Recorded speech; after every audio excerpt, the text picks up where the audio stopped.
Hej, jag heter Nim och jag är facklig handledare. Jag tänkte prata lite om facket. Vad är det för någonting? Vad håller de på med? Behövs de alls? Vad tror du?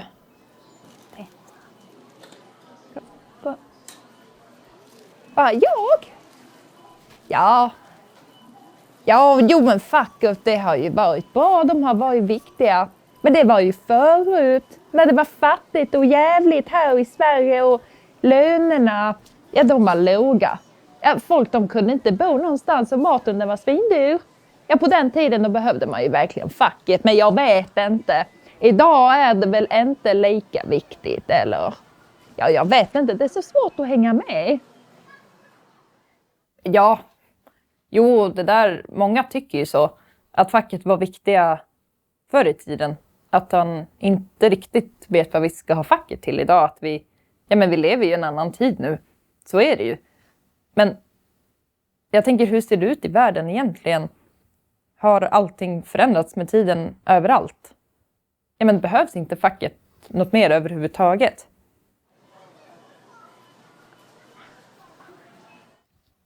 Ekonomin är internationell. Företagen är internationella. Även många svenska företag. Hur behandlas sådana som vi i länder där fackföreningsrörelsen är svag? Eller inte finns överhuvudtaget? Satsar de pengar på arbetarna? Får de arbetskläder, övertidsersättning? Har de en trygg arbetsmiljö? Nej, eller hur? Vi har sett bilderna. TV-inslagen, skandalreportagen. Du har sett dem, jag har sett dem. Vidriga arbetsförhållanden, barnarbete, folk som jobbar på byggen i flip-flops, folk som jobbar hundratals mil från sina familjer och vänner, folk som jobbar ihjäl sig och ändå svälter.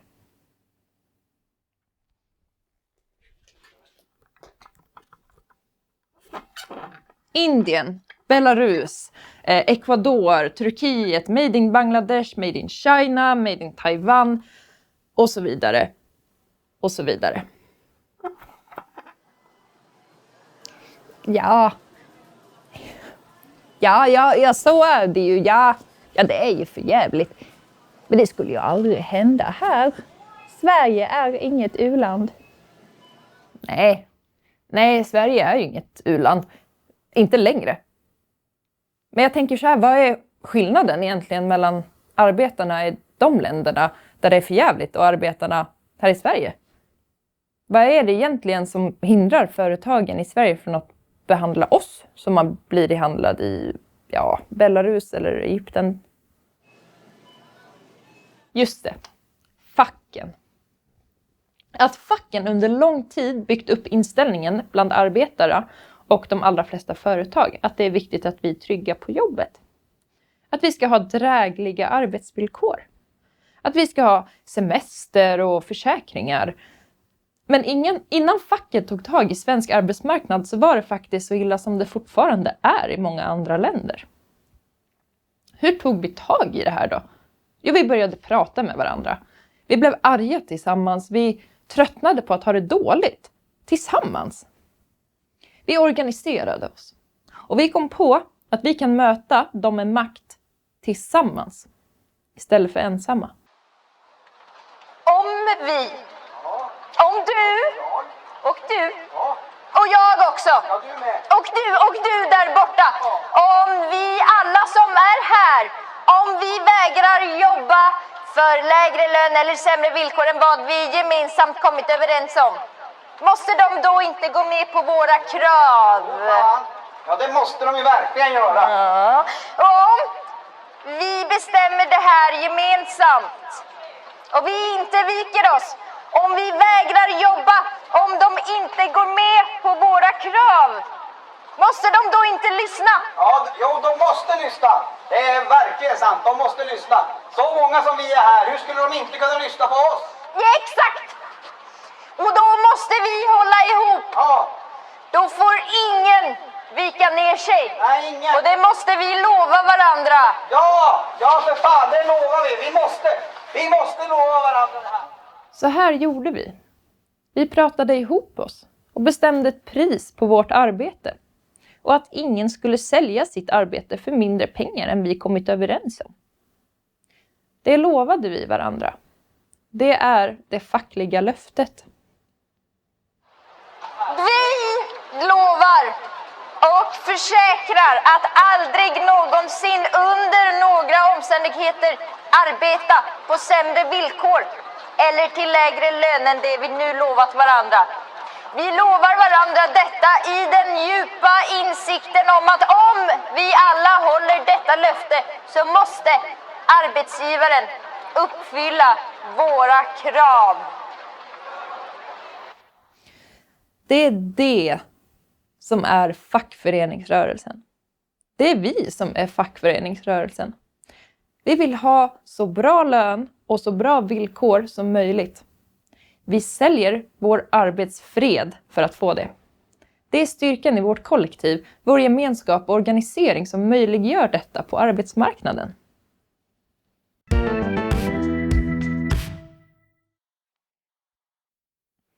Hur funkar arbetsmarknaden då? Går det att ha den helt frisläppt utan några regler som helst? Tror du det? Nej, såklart inte. Det finns inga avreglerade marknader som fungerar. Det behövs regler och ramar. Det behövs gemensamma överenskommelser mellan bägge sidorna på arbetsmarknaden. Det vill säga mellan arbetsmarknadens bägge parter. Det är precis som i idrott, framförallt lagidrott som hockey till exempel. Det är två sidor som vill vinna till varje pris. De gör allt de kan för att just deras sida ska vinna. De börjar kanske ta till sig friheter, ett litet tjuvnyp här och där. Plötsligt kommer en ful tackling och när domaren blåser i visselpipan och stoppar matchen så blir det ett himla liv.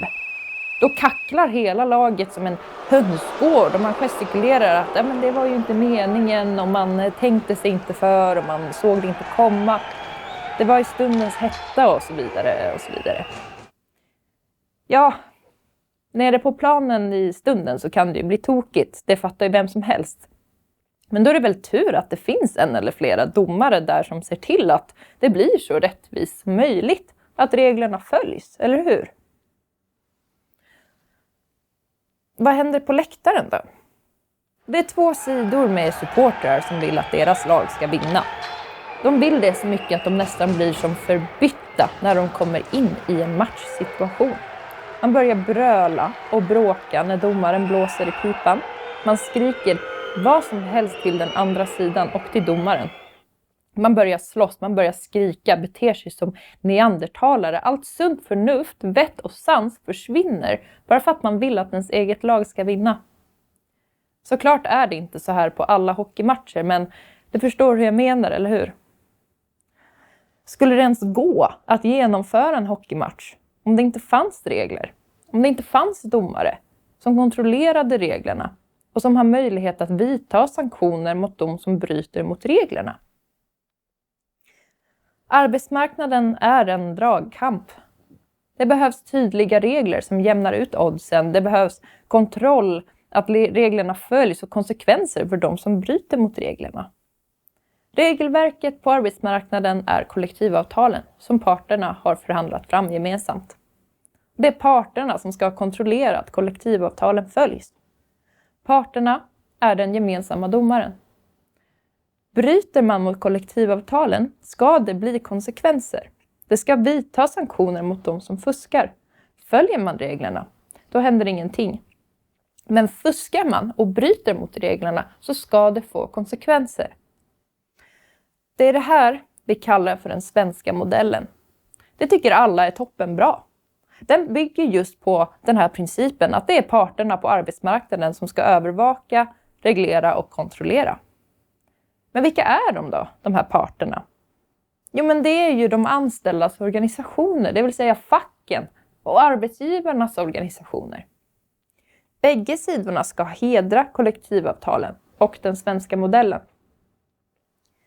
Kan du komma på en endaste gång när arbetsgivarnas organisationer tagit ställning för schyssta villkor enligt den svenska modellen på arbetsmarknaden?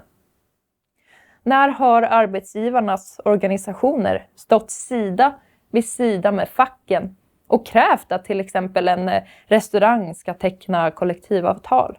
Ställt krav på restaurangägaren att hedra den svenska modellen? satt ner foten och gjort klart att deras organisation inte kommer försvara eller hjälpa den som inte följer regelverket. När hände det senast? Kollektivavtal är inte bara villkor och löner, det är spelreglerna som vi gemensamt kommit överens om. Det är den svenska modellen. Att det ska finnas en konkurrensneutralitet. Och det är någonting bra.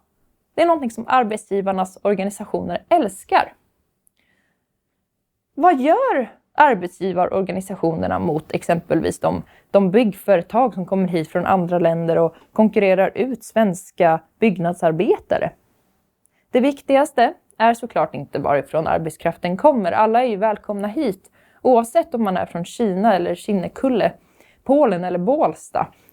Det viktigaste är att all arbetskraft i Sverige konkurrerar på samma villkor. Att företagen som kommer till Sverige konkurrerar utifrån samma regelverk. Att man följer den svenska modellen. Ta Tesla-konflikten 2023. Ett internationellt företag som vill etablera sig här i Sverige. Kanon! Ni är välkomna. Här är spelreglerna. Nej, säger Tesla, vi ställer inte upp på spelreglerna. Facken tar strid för den svenska modellen. Men vad gör arbetsgivarnas organisationer? Tar de strid tillsammans med facken för att hedra vår överenskommelse? Nej, inte alls. Istället kritiserar man strejk, man kritiserar sympatiåtgärder trots att facken förhandlade i flera år innan man tog till sista åtgärden. Strejk. Strejkrätten, som dessutom är grundlagsskyddad. Fackföreningsrörelsen är tillsammans med demokratin, det vill säga allmän och lika rösträtt och yttrandefrihet, helt avgörande för att vi ska ha ett fungerande, tryggt och anständigt samhälle. Genom den svenska modellen tar parterna gemensamt ansvar för schyssta villkor och en bra lönebildning. Därför måste vi respektera och försvara den. Annars kommer den rämna